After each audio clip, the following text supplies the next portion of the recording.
Welcome back to another episode of the Commander Experience podcast. I'm one of your hosts. I'm Brian. And I'm Jacob. Today we're going to talk about threat assessment, and of course, I'm the best at it. Of course you are. Let's break it down.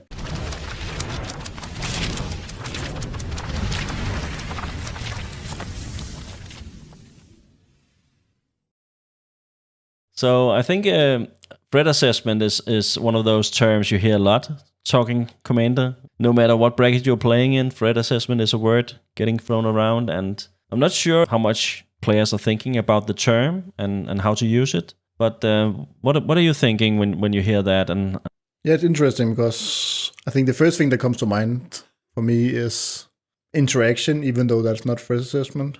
But I think that's what weighs for me. Like when I look around at the table, I kind of always have like a meter of who I think is closest to doing something, maybe not winning, but doing the thing that leads them to winning. If I have a couple of interaction pieces in my hand, I kind of have them reserved for that person at that moment of time. I think what makes it hard is that that moment can change literally after every card that have been cast. So I think that's the hard part of it. yeah, I think we've all been there where I have this card earmarked for his commander or this permanent or something like that, and then the player just before him does something insane, and I was like, yeah, I really didn't want to use it for this, but I think we've all been there. Yeah. I think I mentioned when we talked about your Bellow deck that when you were playing that deck, my mulligans sort of changed quite a bit. I think it's the deck that you're playing where my threat assessment is before the game even begins, because we know that the deck functions in a way where you will usually mulligan until you have at least one ley line in your hand, so you can begin drawing cards right away. And that means that I either have to have a removal or counter spell for your commander, or I need to have something like Into the Flood more in my hand so I can bounce your ley line or something like that. But I do think my threat assessment begins before the game even starts, meaning that I'm always looking around, seeing what commanders you guys are choosing, and kind of in my head already then try to figure out who is gonna try and win first, who's playing the slow deck, who's playing the fast deck. And of course, as you say, as the game goes on, sometime that changes and you have to change your approach. But I do think that you kind of have to keep in mind how are you gonna try and stop your opponents, and if you don't have any interaction in hand, in your opening hand, is it then okay? And I do think that in some games, depending again on the commander your opponents have chosen, that the answer could be yes, but I also think the answer could be no. So that is where threat assessment begins for me, because I do need to know, do I need interaction in my opening hand? Yeah, definitely. I know that I guess that's kind of the same for me. Like I have hands where I look at it, and if I have zero interaction, my hand needs to. I need that hand to be the best hand at the table. That's what I'm thinking. I know I can't know if it's the best hand, but that's what's going through my head in my mulligan when I sit with my 7 cards. Are like, is this hand that's best at this table? And if it's not, I will probably need to mulligan. And on the other end of the coin, if I know that my deck is slower, so I need to slow people down. I know that, okay, this deck is here, let's say we don't play Kinnan, but let's say Kinnan is at the table. I know that I need to have a Swords to Plowshare, some early interaction to remove it, because my deck will never be as fast as that deck. So I need to slow that deck down. And so that's also some of the early threat assessment. So that, yeah, I think that's really important when you mulligan. And do you think there are, in the opposite direction, do you think there are situations or patterns even at our table where we get it wrong? Do you analyze your own games, and or maybe it's easier for you to analyze our games to see if our threat assessment is off? We've been playing together for many years, so would like to believe we get a lot of it correct, but it's Magic and it's a difficult game, so of course we get a lot of it wrong as well. But how do you see the threat assessment at our table? Yeah, it's interesting because I think what sticks out to me in my mind is a lot of the late game ongoings, because that's usually more important for the resolution of the game. So I don't have too much comment of the early games, but I do think that, especially our mulligans, and I know that's maybe not for assessment, but I think that's maybe one of the where a lot of it could improve, and be sure that our opening hand has a plan, and that plan includes threat assessment. But yeah, I think late game, that the biggest thing for me, and that's how I think, and do think it's a bit different, but I see it like, I don't know what the closest thing is, but something like poker, where I see it like every play I do, if how many percentage that leads me in a direction. And I know this is not only threat assessment, but also every other action. But at least, especially with threat assessment, I see it, okay, if I cast my swords on this thing, because I think that's the most highest threat right now, how much will my win percent gain? And I know can't have an exact number, but that's how my brain is thinking about it. Okay, this interaction, how much does it lead me closer to being able to win the game? I also think it's where we have the biggest discussion at our table, where we discuss, but he's going to win on his next turn. Yeah, but you're also going to win on your turn, and you're before him. So it's more correct to stop you because you're before the next one if you're going to try and win. Even then, in some weird way, it doesn't make sense if you lose here or here. It's just about... kind of the same. I'm not going to let you win for free, so I'm going to try and stop you if you're going to try and win. And that's, of course, why we see so many draws in cEDH, but at our table, we don't do that. We don't play for draws, so... No, that leads to a lot of that. And I think it's a kind of interesting space because I think all this threat assessment talk, and as we have gotten better, I think our pod at least have gotten a lot better than we were back in the day. It has led to this new thing where I know we have talked a lot, like the window to winning is actually kind of getting later on in the game because if you're going for it first, you will hit the roadblock of all the interaction and you'll be seen as a threat. So there is some merit to holding back if it doesn't benefit you right away what you're doing.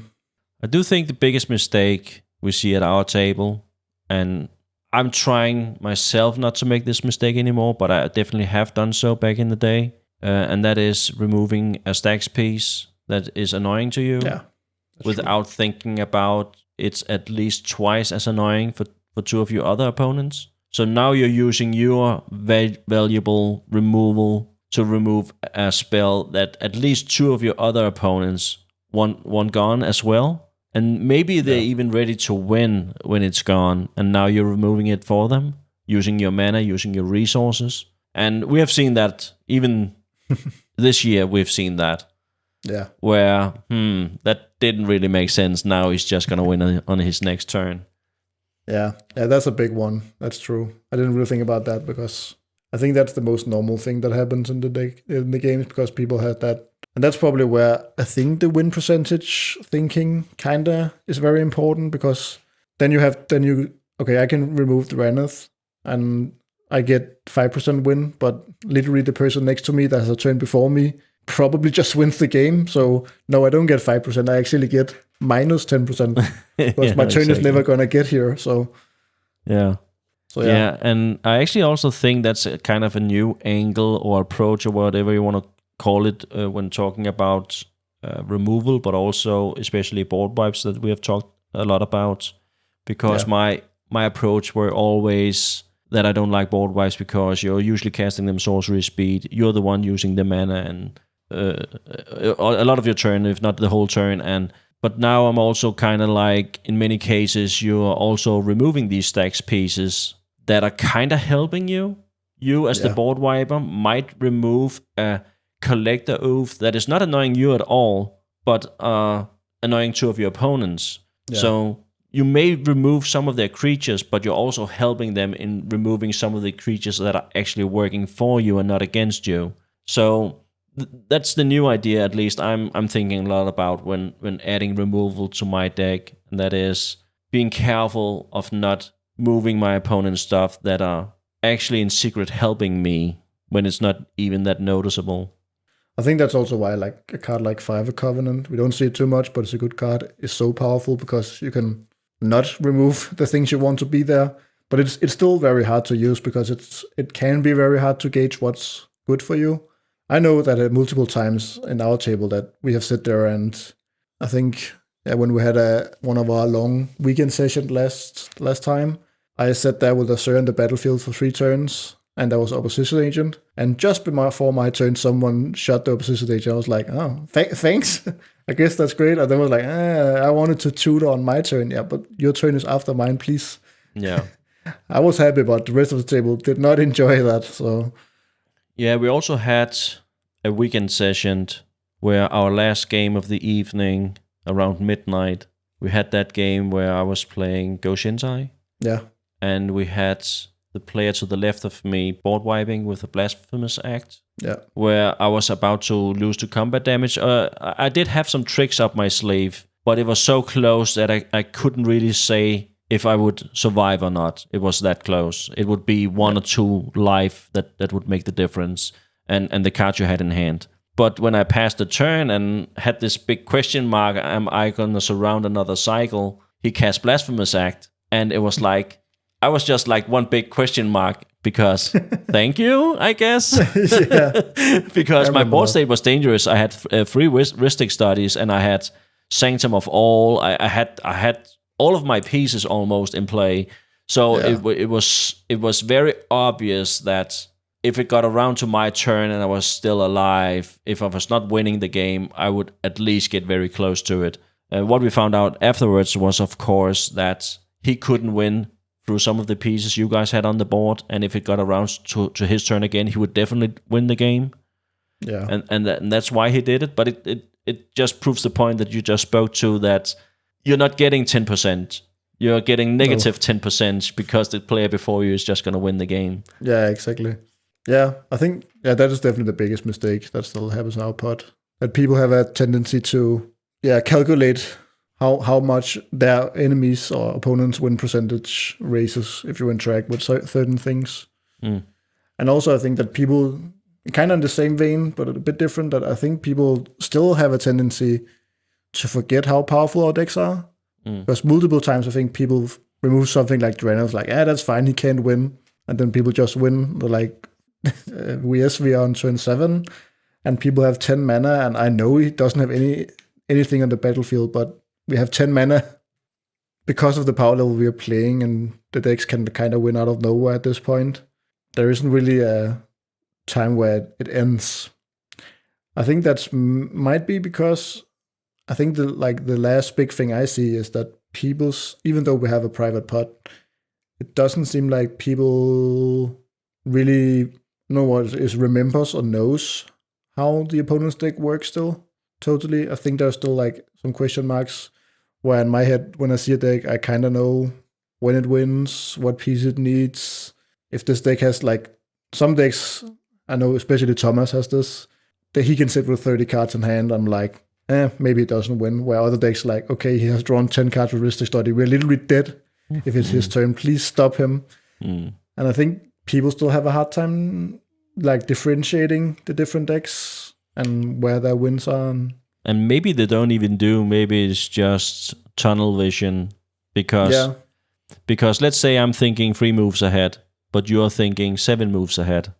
I'm going to be way behind on threat assessment or any other state of the game where you would just have this big advantage, like in chess or whatever game you want to compare it to. I do think that tunnel vision happens quite a bit at our table, and I'm not excluding me out of that conversation at all, because I do that myself, especially if I'm close to winning. I'm kind of getting laser focused on how do I swing this. Yeah. And sometimes kind of forgets that, if I don't get there, I will lose the game 100% of the time. One of my other opponents is going to win now. Where instead of trying to win, if I have the cards in hand to try and stop you, maybe my window is next time. And I do think that's where I've made the biggest improvement myself, trying to have a bit more patience and wait for next turn, because there's a big difference when you compare to cEDH. If you're trying to win turn 2, you're probably going to win. But in bracket 4, trying to win on turn 4 or 5 is really difficult. People usually have something at least at that point. So, but yeah, I think it's interesting. But I also think that's what makes Commander fun. That kind of like in chess, at least for me, I look at, let's say, one of your boards, and I kind of know how many steps you are from winning. Of course, it's still random because you're drawing cards and all that, but I kind of have in my head what steps you need to take to win the game when I look at a deck, and I kind of have that with every deck on the table. So I kind of can gauge roughly how many turns they are from winning and what the key cards is. But if you had to pick one thing, I'm kind of putting you on the spot here, but if you had to pick one thing at your own game where you think this is where I could improve my threat assessment? Have you noticed anything yourself analyzing games, or maybe perhaps in hindsight remembering that I made this mistake more than once and I kind of keep making it? Do you have any of those, or are you just so good that it doesn't happen to you? It's only us? No, I don't know. I have a tendency to like want to hammer through my point, even to my own detriment sometimes. Like if you hit me with that, I'll kill it, and then they hit me with it, and then I freaking kill it, even though I literally lost the game by killing it. I'm like, God damn it. I have a tendency to do that because I have a feeling that I need to like uphold my word or make sure that my threats are real, what so to say. Yeah, I think your biggest, and I'm not sure you can really say this is threat assessment, but I think one of your biggest hurdles is that you're kind of stubborn. If you made up your mind, there's really no moving you from that point. Pretty much. And even if it's after we've pointed it out, 100% obvious to you, is like, no, I made up my mind and I'm gonna do this. Pretty much. There was that game. I think it was the same game with the Goshen Tai where you were playing Sir. Maybe it was the game before it, where we wanted to make a deal where I was advocating to one of your other opponents that we shouldn't let you attack because you would get out Grasp of Fate, and if you got out Grasp of Fate, you would pretty much win the game from there, was my argument. And also, your opponent was trying to make a deal with you that you wouldn't remove his Teferi, Master of Time, because he was flooding in lands and he kind of needed the card draw to try and get back into the game.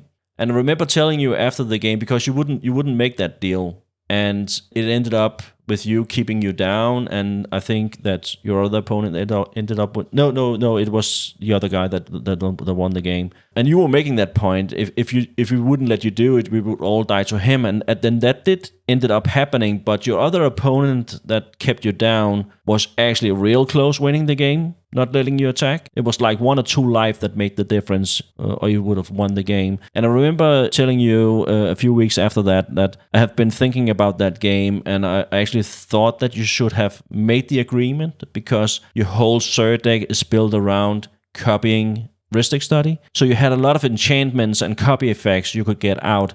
So you could just make the deal. Yeah, sure. I'm not gonna hit your Teferi, Master of Time, with Grasp of Fate. But next time when I get a copy effect, I didn't make any promises there. You could just have done that. And I do think that's one of the situations where you get very stubborn, I think. Yeah. Where it's kind of like you don't like making deals. I don't. And that even hurts you sometime, because there are some moments where I think you could do so. Yeah, definitely. I know I have a weird, even though I play Commander, I don't know, politicking is kind of weird for me. I'm not really sure where I lie on there. Because I definitely do it because not making deal is also politicking. But it is. I don't know. It's a weird situation. I'm not really sure where I lie on the scale of that. It's kind of fun, but I think it's because of the game memory as well. Maybe that's why I kind of want to feel like I was right, even though it kind of lost me the game. Yeah, and I remember, because I think it's one of the biggest debates, discussions, whatever you want to call it, at the table. I remember in a while. We actually talked for quite a long time regarding the situation we were in, and I found it quite interesting, because politicking is one thing, but in my mind there will always be a right solution, and I do think it's interesting what that solution is. And I do think that's why I actually, even more than politicking, I kind of just want to have the conversation, because I think it's interesting. I think actually the problem there was kind of, even though me being stubborn kind of was the issue, I think actually the issue was that I didn't think ahead, or I didn't know the deck well enough. Because the reason why I didn't want to budge was I was thinking that the person with the Teferi was not able to win through what was happening. Yeah. But that they can win without casting any spells. And in my mind, he couldn't. So I was like, what are you even doing? But I forget that. We're getting into specifics, and I think we should just quick mention that the fourth player that didn't really participate in this conversation was running a group slug deck, meaning that even just us casting spells, we were losing life, and we were losing heavily because he had more than one out. And the whole point you were making was that you're not gonna win through all these group slug effects, So you shouldn't mind if I was removing your Teferi or not. But my point was that if we are believing what he says, that his whole hand is lands, he's out of the game anyway. So now it doesn't matter in which way he loses, at least with the Teferi on board, he would have a chance to try and draw something that could get him back into the game. And it actually ended up him getting very close to do just that. And I showed my cards just to say that I wasn't trying to manipulate the table and say, I'm in top deck mode. I did have one with the multiverse in play, meaning I would kind of have more than one chance to try and top deck something, but I was in top deck mode, and I think that my only chance of winning that game was if I was hitting Runa's ultimatum, because then it was just wipe all of your boards. Teferi player also had 2 effects in play that only allowed me to cast 1 spell in my Joda deck. Yeah. So I was locked down. I had nothing in hand, and I was locked down, and that was my whole point of view. Yeah, well, I think that's actually my failure there, was not looking ahead or not recognizing the decks, because I remember in my place I was sitting there thinking that you were actually the closest to winning because you could cast Runa's Ultimatum and basically win the game. So in my head you were the closest person to winning, and that's just because he was playing Zephyrus, the Teferi player, and the combo doesn't involve casting any spells, so he doesn't care about all the cast triggers. Yeah, and I didn't think about that. So. Yeah, because if he got there, he didn't have to consider the group slug effect because he wasn't casting spells. Yeah, and I think that's also like the weakest point in our pot. I think that people don't know specifically how people are going to win, which means that people are not like seeing every step the person needs to take to win the game. I do also think that one of the mistakes still happening at our table is that I don't think we can afford anymore in our state of the meta to use energy and resources to remove things that's just annoying. I think if it's not Ristic Study or Smothering Tide or Win Condition, you shouldn't touch it. Don't do anything about it. Because it's almost always just a matter of time before one of your opponents is going to screw up and remove that Collector Oath or Draneth Magistrate or Opposition Agent. And now you have your window with all your resources in hand, protecting your own win condition instead of worrying about the other guys. Yeah, I think the only time you are allowed, so to say, to remove value pieces is early on in the game if you already have a draw engine established. Because you need to draw, even though you say, you need to draw a lot of cards to get more interaction. So, yeah, else you need to keep it for not losing. Do you think there's any part of the game, on a closing note here, do you think there's any part of the game that is not considered to be threat assessed, but we actually should be, if that makes sense? Do you know what I mean? Yeah, definitely. I really tried at least to do, I don't know what we're going to call it, but turn 2, 3, maybe 4, where people are not really trying to win, but they're playing RAM, value, stuff like that, because as we just said, you can't use your time removing that, but it's still important. So I have a hard time figuring out what to actually do about it, because I think most of us have tried to play artifact removal to shoot people's mana rocks, or, I don't know, strip mine people lands, and it doesn't really seem to help, but I think the turns are still very important, so I'm not myself really sure what the plan is in those turns. Yeah, and also, of course, we're back to the two people are losing resources, and the other 2 is just laughing. Exactly. And it almost seems like, and I'm actually myself going more and more in that direction. I never thought I should say this, because I have always been advocating that Magic is a fun play because you get to interact with your opponents on their turn. And I do still think that's true. But I'm actually more and more myself moving into a direction where I'm focusing more on my own plan, sort of solitaire style, running a lower count of interaction. The whole semi-blue in cEDH is of course a thing, and I don't think that's the meta at all, but it has won games. And it will always be hard to say what would happen if you weren't running that Swan Song and you had this engine more in your deck? Yeah. How many games would you then win out of 100? How big a swing can you get? How much can you swing the needle into more wins if you're replacing 1, 2, 3 of your removal spells, interaction spells with engines and win conditions? So I do think that's, I don't know, I do think that's where the game is taking me, at least at the moment. I don't Yeah, think threat assessment maybe should be as much of a thing in Commander as it is. yeah. It's interesting because, at least for me, it's kind of, I don't know if it's off topic, but I think all my interaction, if possible, should be able to help my own plan. But that's why I like Swan Song over other spells, because it can counter spells or stop removal spells. And that's the same why a card like Submerge that doesn't help me, but sometimes I need to remove a Draneth and it costs 0 mana, so I can still play my own game plan, continue on with that. So in some ways it helps my game plan. At least it doesn't take away. It costs me 1 card, but it doesn't cost me mana. I don't lose momentum in that way. So that's, yeah, I think that like the whole interaction package is very specific, and that's also why I think that our interaction package more and more looks like a cEDH interaction package.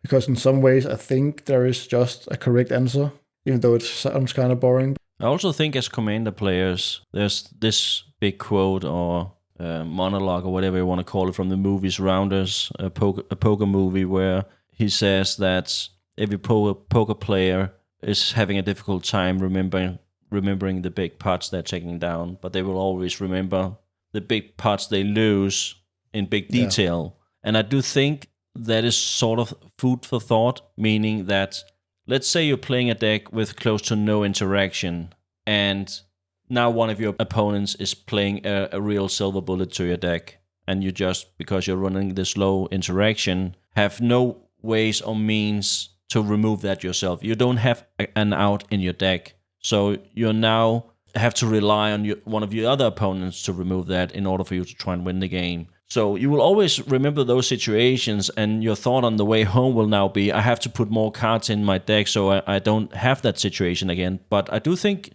at least an important question should also be, A, how often does this happen? And B, in how many of those games are one of my 2 other opponents going to remove that silver bullet because it's also stopping them from winning? And more importantly, C, how many games are you winning now because you're running a lower interaction where that silver bullet doesn't get played, or even more importantly, you're winning before it gets on the battlefield? So I do think there's a lot of questions to be asked and answered regarding these games, because you are going to lose games. It's just, how are you going to lose them, and does it really matter in the end? Because I do think that every Magic player would say, I'm okay with winning 5 out of 10 games, even if those 5 games that you're losing, you're totally shut out, because now you're winning 50% instead of 25. So yeah, I think I think that's an important takeaway, and that's also why I think that something that new players don't see as much is explosive mana is probably better than consistent mana. And some people like, what? But if you just win 25% of your games by being explosive and win out of nowhere, then you literally just have to win 1 game on top of that. Yeah. And then you have better percentage than the average. So yeah, and we also talked about it in our last episode, where a lot of the powerful commanders usually have a low mana value. And I remember playing against your Thrasher's deck. It almost seems like it doesn't matter when we remove it, because either you're playing so much ramp in the deck that you just play him again for 4 mana, or Thrasher's itself maybe even have gotten 2 or 3 activations and lands on the battlefield, so now it's already paid for the commander tax. So it kind of doesn't matter. So now it's a question of, is your Swords to Plowshare really that good? I mean, if you can't even remove your opponent's commanders and feeling good about it, is it then the right card to be putting in your deck? Yeah, exactly. And I know, of course, there are other creatures and stacks pieces and stuff like that. And I actually never myself is gonna go 0. I don't think that's the correct solution. But I had quite a big stretch where I myself was running 12 to 15 interactions. And that count is much closer to 5 or 6 now. Yeah. So I have definitely gone in the other direction, because I do actually think that there's a threshold where now you're just giving games away. So instead of winning more games, you're now losing more games.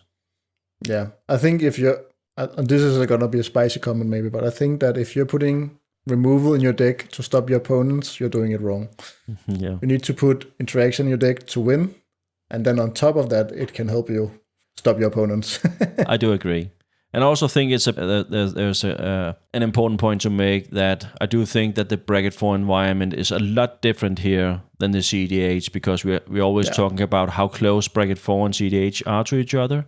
But I actually do think that this is one of the situations where there's one of the biggest differences, because winning 1 or 2 turns earlier than you do in bracket 4 does mean that you have to run a lot more interaction to stop your opponents if you're gonna try to win yourself. Especially also because we see in cEDH that Seed 1 is winning so much of the time. I think this year it was something like Seed 1 is winning something like 31%, and Seed 2, 3, and 4 is like 18% or something like that. So there's this big drop where if you're not stopping opponent in Seed 1, you just lost 7% just starting the game. So I do think there's a big difference there. And I do think that makes a difference in how you think about interaction and removal. I do think that you can run a little bit less and be happy with it. I do think that's also what makes Magic interesting. Yeah, I agree. I think the explosiveness is a lot lower than it is in cEDH, and that makes you get away with basically not buying you not losing the game because you need to stop some rogue rag player turn 1. So you don't have to mulligan for Force of Will turn 1. You can actually be allowed to do something else early on. So I think that's a big difference. And there are also the games, I think we all have had them, where you are running 12 interaction pieces in this deck because it makes sense, but you don't have any in hand at the correct time, or one of the opponents has the perfect opening hand and is trying to go for a win on turn 4 or something like that, where you're just not ready for it. And you don't have anything, or you're tapped out, or whatever it is. So there's also all the situations where you are running a lot of interaction, but it doesn't do you any good. So there's a lot of reasons on back and forth on what the right count is, and a lot of podcasts has trying to point players in the right direction with templates, and I do think that's somehow is a trap, because I do think that across bracket, those numbers are changing, and also how fast are your deck winning and stuff like that is also making a big impact on how much you should be running, I think. Yeah, maybe some food and thought here at nearing the end that kind of relates to all this, and that's just some info to you guys out there, that when we play each week, we have the first game is low rate, and it's very obvious to see there's a lot less blue decks in low rate. Take that with information and what you want to do with that, but it is pretty obvious. Yeah, a low rate game is a game where we play the commanders with the lowest win rate, and yeah, that's usually a non-blue deck that people are taking. Blue cards are good at defending your win, so. Anyway, how are you guys threat assessing? Let us know in the comments, and please tell us about what we are getting wrong, and tell us how we should approach the game. We would certainly like to hear your thoughts on the subject. And also join our Discord server and come talk some Magic with us. We would be more than happy to talk threat assessment or deck ideas. But until next time, thank you for tuning in. Thank you for watching.